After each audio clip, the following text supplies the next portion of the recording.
Alors, Madame Schmidt-Godefroy, est-ce que vous pourriez me raconter votre histoire depuis que vous êtes dans la commune de Saint-Aude?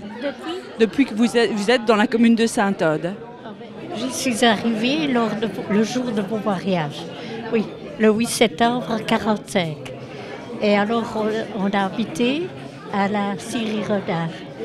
Oui, le jour même de notre mariage, on est venu là et j'y suis toujours restée.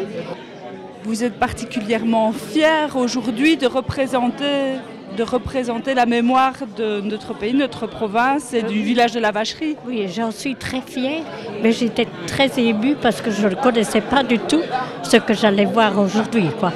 Alors j'ai été vraiment étonnée et émue à la fois. Oui, donc ça s'est bien passé, je suis très contente et j'espère de tout mon cœur que les jeunes pourront une fois avoir aussi, parler de leur mémoire aussi, qu'ils auront aussi des travail à faire. Je voyais toutes sortes de choses et j'accumulais toujours un tas de documentation. Et alors je dis un jour, mais enfin, pourquoi tu fais ça? Il faudrait que tu écrives au lieu de laisser tous ces papiers-là. Et alors je me suis dit, mais j'avais fait ça pas du tout dans le but d'être édité, moi. Donc dès 2008, nous avons adhéré avec la commune de Saint-Aude au projet Territoire de mémoire.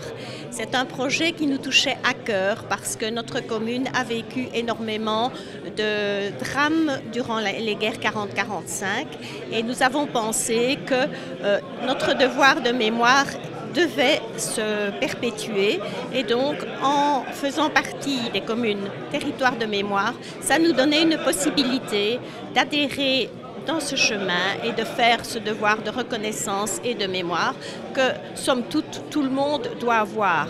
Le dicton ne dit-il pas, aussi grand que soit l'arbre, la feuille retombe toujours à son pied.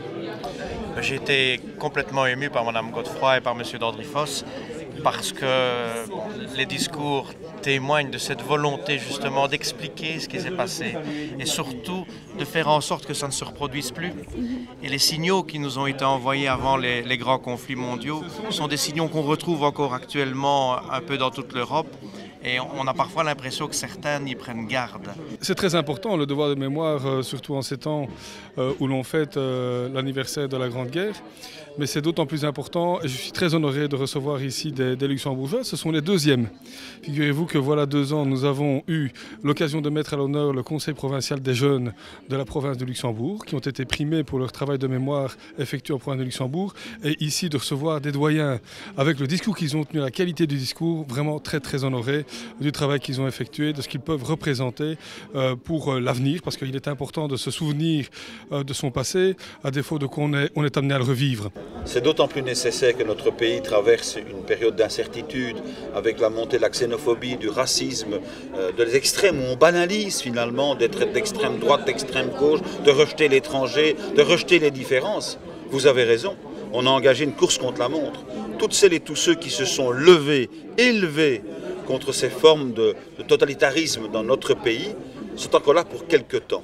Donc nous devons les écouter, nous devons diffuser leurs paroles, nous devons l'imprimer, nous devons distribuer leurs ouvrages pour que d'autres, des plus jeunes, prennent le relais et surtout suivent leur exemple.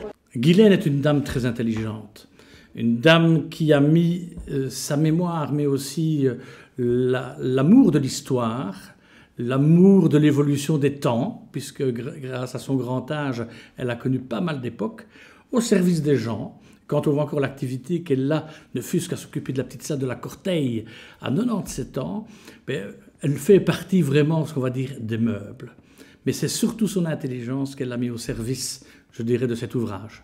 Pour Saint-Aude, c'est déjà un apport complémentaire, une reconnaissance complémentaire d'une de ces personnes, mais aussi, évidemment, à travers tout ce qui va pouvoir être publié dans l'histoire, on parlera de Guylaine et donc de Guylaine de Saint-Aude.